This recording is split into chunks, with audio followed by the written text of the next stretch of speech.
आज गंगा दशहरा का पावन पर्व है। कथा बड़ी प्रसिद्ध है। गंगा जी से संबंधित 3 तिथियां वर्ष में आती हैं। एक वैशाख मास में वैशाख शुक्ल सप्तमी, एक आज ज्येष्ठ मास में ज्येष्ठ शुक्ल दशमी और एक कार्तिक में कार्तिक शुक्ल पूर्णिमा। तो 3 तिथियां गंगा जी से संबंधित हैं, जिनमें वैशाख शुक्ल सप्तमी को मूल रूप में भगवान के श्रीअंग से और चरणों से गंगा जी प्रकट हुई। कार्तिक पूर्णिमा को सगर के 60,000 पुत्रों का उद्धार किया और गंगा सागर में विलीन हुई। लेकिन आज के दिन की क्या महिमा है? आज के दिन गंगा जी शंकर जी की जटाओं से 10 धाराओं के रूप में पृथ्वी पर आई। माने पृथ्वी का स्पर्श जो गंगा जी ने किया है वो आज के दिन किया है। तो आज गंगा जी का इस धराधाम पर अवतरण दिवस है। मूल रूप में गंगा जी भगवान के श्री अंग से ही प्रकट हुई हैं। गौर कथा में भी हम लोग ये प्रसंग सुनते हैं। भोले बाबा के मुख से कीर्तन सुनकर गोलोक बिहारी श्री कृष्ण द्रवीभूत हो गए और ठाकुर जी के अंग से जल बहने लग गया। भगवान ही जल बन करके पिघलने लग गए। उस जल को ब्रह्मा जी ने अपने कमंडल में सुरक्षित किया। इसलिए गंगा जी का प्रथम नाम है ब्रह्म द्रव्य। गंगा जी को ब्रह्म द्रव्य क्यों कहते हैं? क्योंकि वो ब्रह्म का द्रवीभूत स्वरूप है। भोले बाबा के मुख से कीर्तन सुनकर के ठाकुर जी द्रवीभूत हो गए, पिघल गए। ब्रह्म द्रव्य गोविंद का गलित स्वरूप है, इसलिए गंगा। तो ब्रह्मा जी ने उस ब्रह्म द्रव्य को अपने कमंडल में सुरक्षित किया। और जिस समय वामन भगवान राजा बलि का उद्धार करने के लिए आए और जिस समय दूसरे चरण में ब्रह्मलोक तक नाप लिया, उस समय ब्रह्मा जी ने उसी ब्रह्म द्रव्य से, उसी दिव्य जल से वामन भगवान के चरण के अंगूठे को धुलाया। तब गंगा जी का नाम हो गया विष्णुपदी। गंगा जी के अष्टोत्तर शत नाम हैं, उनमें एक नाम है विष्णुपदी, जो भगवान के चरण के अंगूठे से निकली। तो विष्णुपदी नाम हो गया। और फिर गंगा जी देवलोक में ही प्रवाहित होती थी। इधर सूर्यवंश में महाराज हरिश्चंद्र के पुत्र रोहिताश्व, उनके आगे वंश में बाहुक नाम के राजा, और उन बाहुक के आगे पुत्र हुए राजा सगर। उन राजा सगर के 2 विवाह हुए। एक रानी थी वैदर्भी, दूसरी थी शव्या। राजा ने पुत्र प्राप्ति के लिए शंकर जी का तप किया। शंकर जी प्रकट हुए, कहा एक रानी को एक ही पुत्र होगा और दूसरी रानी को हजारों पुत्र होंगे। जो एक पुत्र होगा वो कुल को, वंश को बढ़ाने वाला होगा, दूसरी को 60,000 पुत्र होंगे। किसको कितनी चाहिए? तो जो शव्या थी उन्होंने कहा मुझे धर्मात्मा एक ही पुत्र चाहिए। वैदर्भी ने कहा कि मुझे ज्यादा पुत्र चाहिए।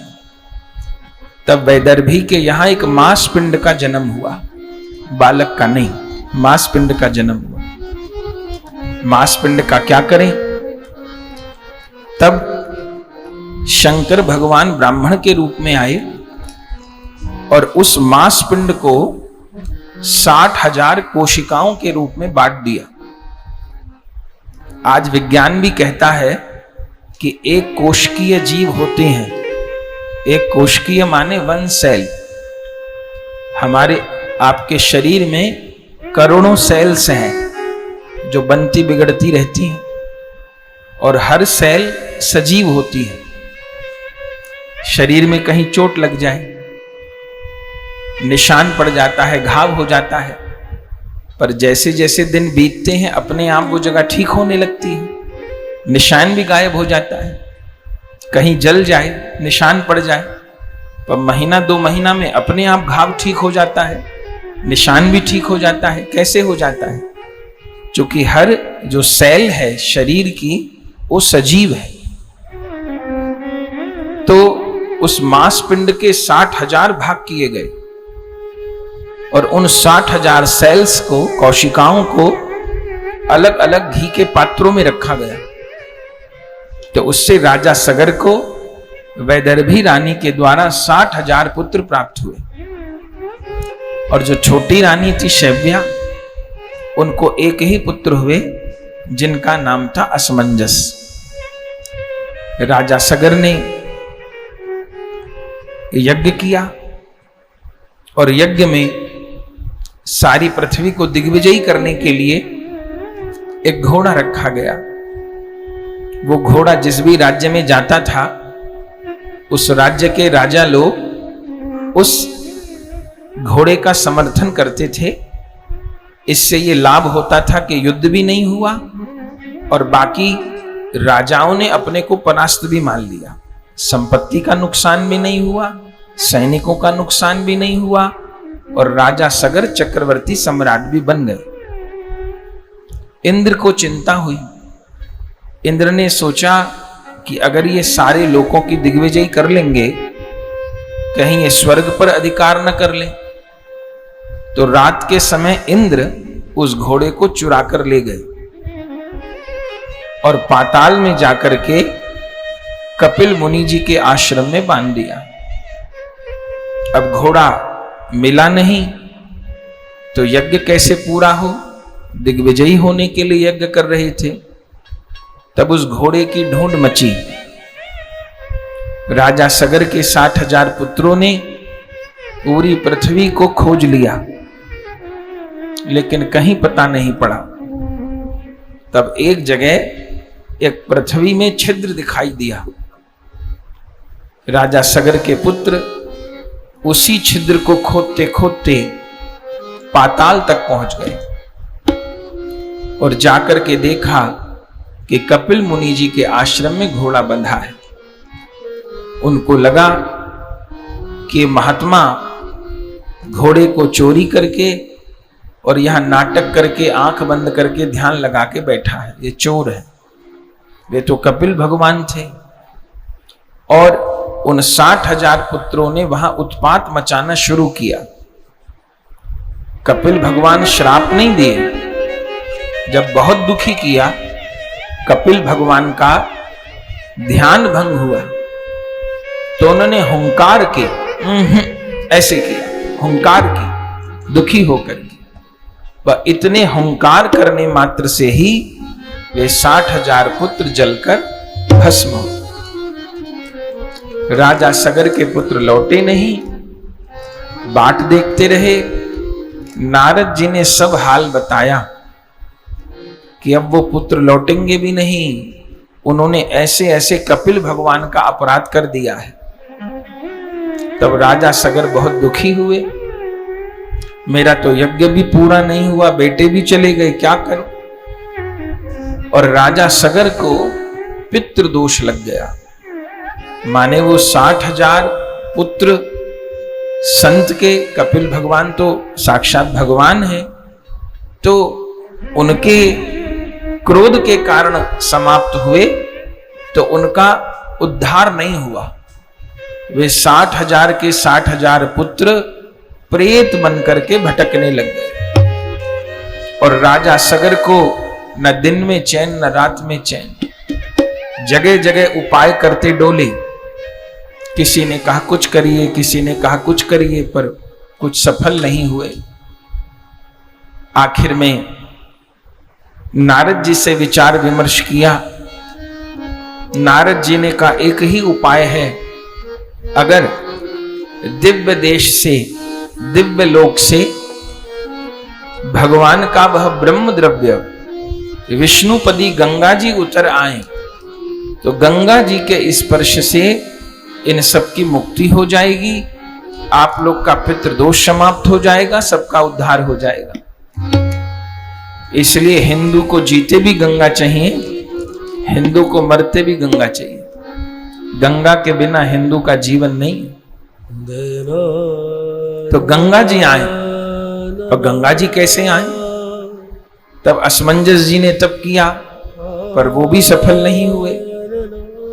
लेकिन एक राजा जब तप करने जाता था तो पहले विवाह करके और संतान को जन्म देके जाता था, ताकि मैं न लौटूं तो मेरी परंपरा को बढ़ाने वाला कोई पुत्र संतान रहे। तो असमंजस जी नहीं लौट पाए, तो असमंजस के आगे पुत्र हुए अंशुमान। उन्होंने भी बहुत कठिन तप किया, पर वो भी सफल नहीं हुए। तब इन अंशुमान के पुत्र हुए महाराज भगीरथ। इन्होंने तप किया। आपने गंगोत्री दर्शन किया हो तो आज भी गंगोत्री में वो शिला है, वहां पर राजा भगीरथ के चरण छपे हुए हैं, घुटने छपे हुए हैं शिलाओं के ऊपर, जहां महाराज भगीरथ तप किए। ऐसा तप किए न भूतो न भविष्यति। आज भी कोई बहुत कठिन काम करे तो लोग कहते हैं ये इनका भागीरथ प्रयास है। ऐसा काम भगीरथ जी ने किया। इतना कठिन तप किया, जिस शिला पर बैठे वो शिलाएं गल गई। पहले बैठ के तप किया उन्होंने, फिर खड़े होके तप किया, और उनके तप से गंगा जी बेबस हो गईं और आकाश में प्रकट होकर राजा भगीरथ को वर मांगने को कहा। राजा भगीरथ कहे मैया और कोई वर नहीं चाहिए, बस ऐसे ऐसे मेरे पूर्वजों का उद्धार करना है।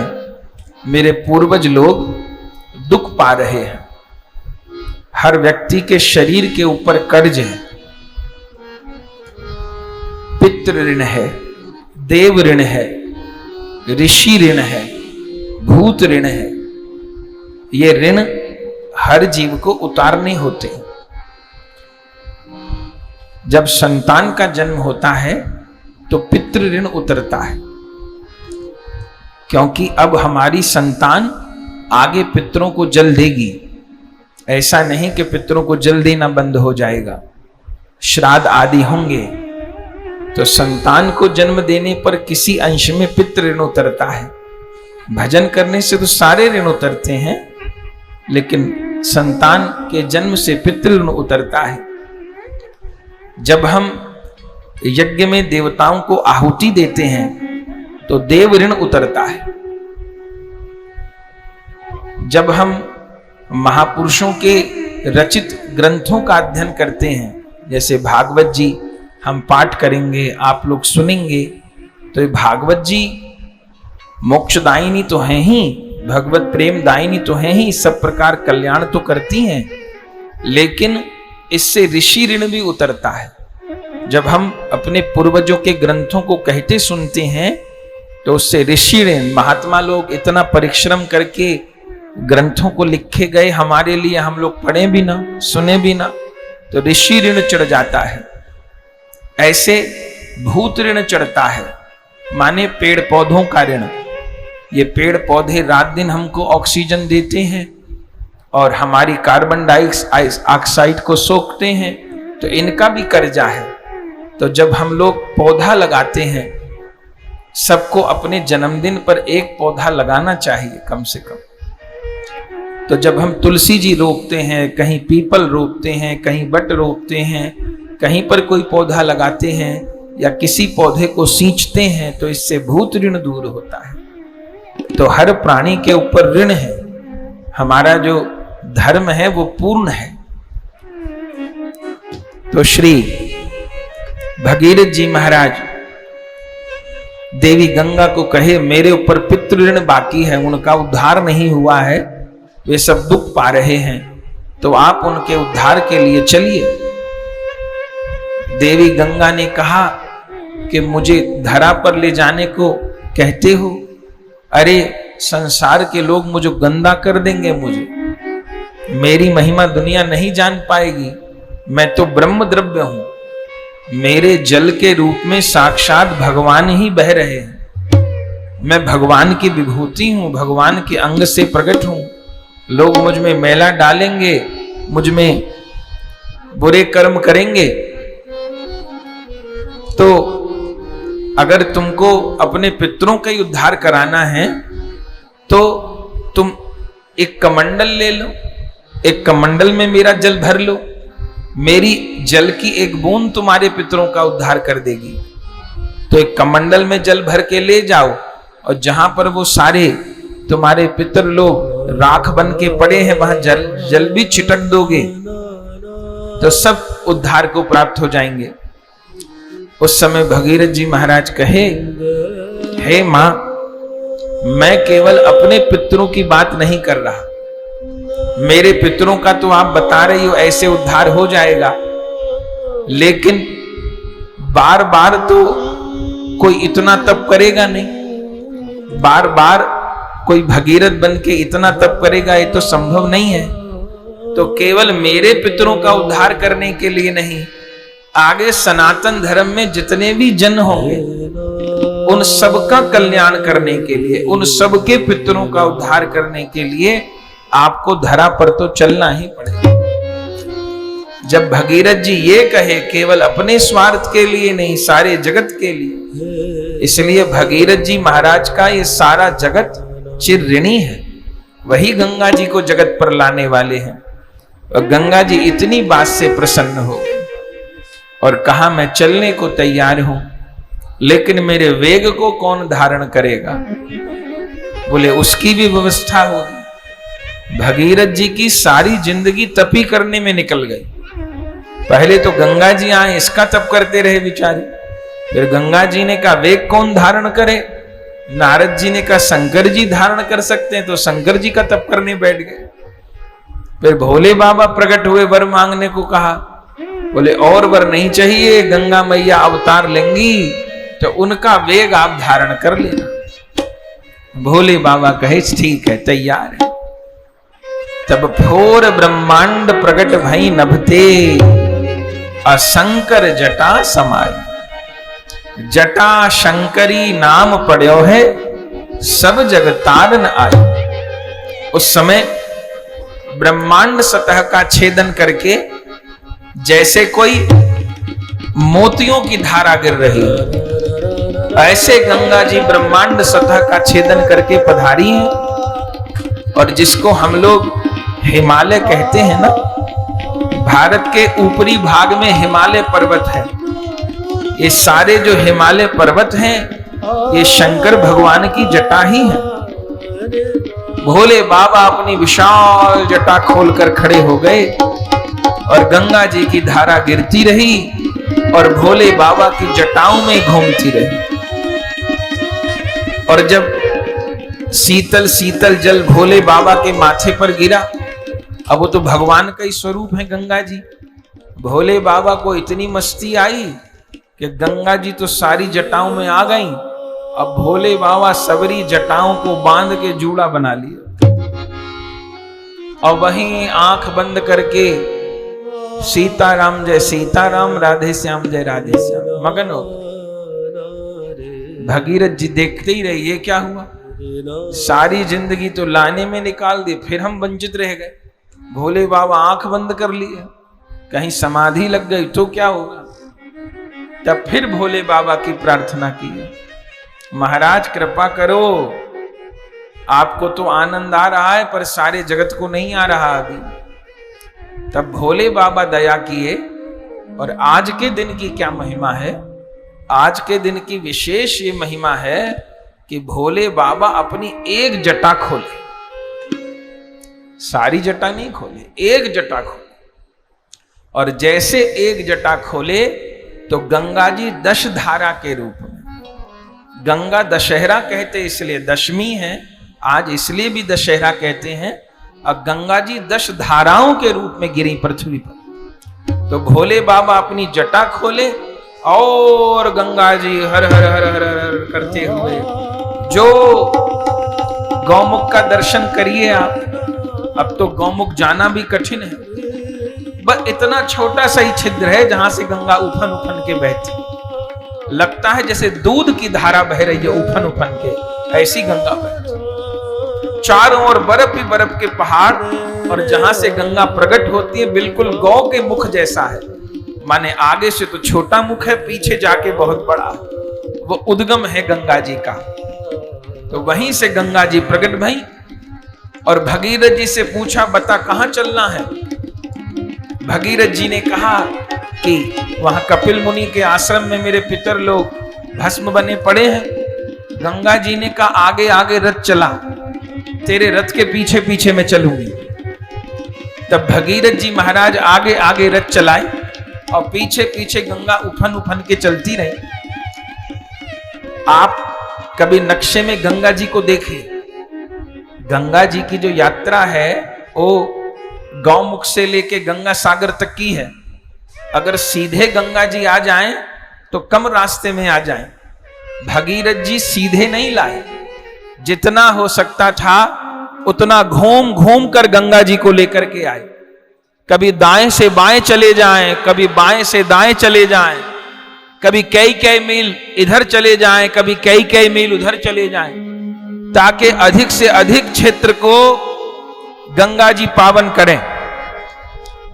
तो खूब धरा को पावन किया, लेकिन जब हिमालय पर्वत से उतरने लगे तो रास्ते में जहनु मुनि की कुटिया पड़ी। अब गंगा जी को खबर नहीं, जहनु मुनि भजन कर रहे थे, गंगा जी का तेज प्रवाह आया और गंगा जी उन जहनु मुनि की कुटिया, लोटा, थाली सब बहा ले गए। उनकी माला, झोली, ठाकुर, शालिग्राम सब बह गए। जहनु मुनि ने देखा कि हिमालय पे से कौन सी जल की धारा आई, मेरे ठाकुर, शालिग्राम, लोटा, थाली सब बह गया, पूरी कुटिया ही बह गई। उनको क्रोध आया और उन्होंने कहा, देखता हूं कैसी धारा है। तो जहनु मुनि ओक लगा करके पी गए गंगा जी को। भगीरथ जी आगे निकल गए, पीछे मुड़ के देखे तो धूल उड़ रही है गंगा जी। बोले गंगा जी कहां रह गए?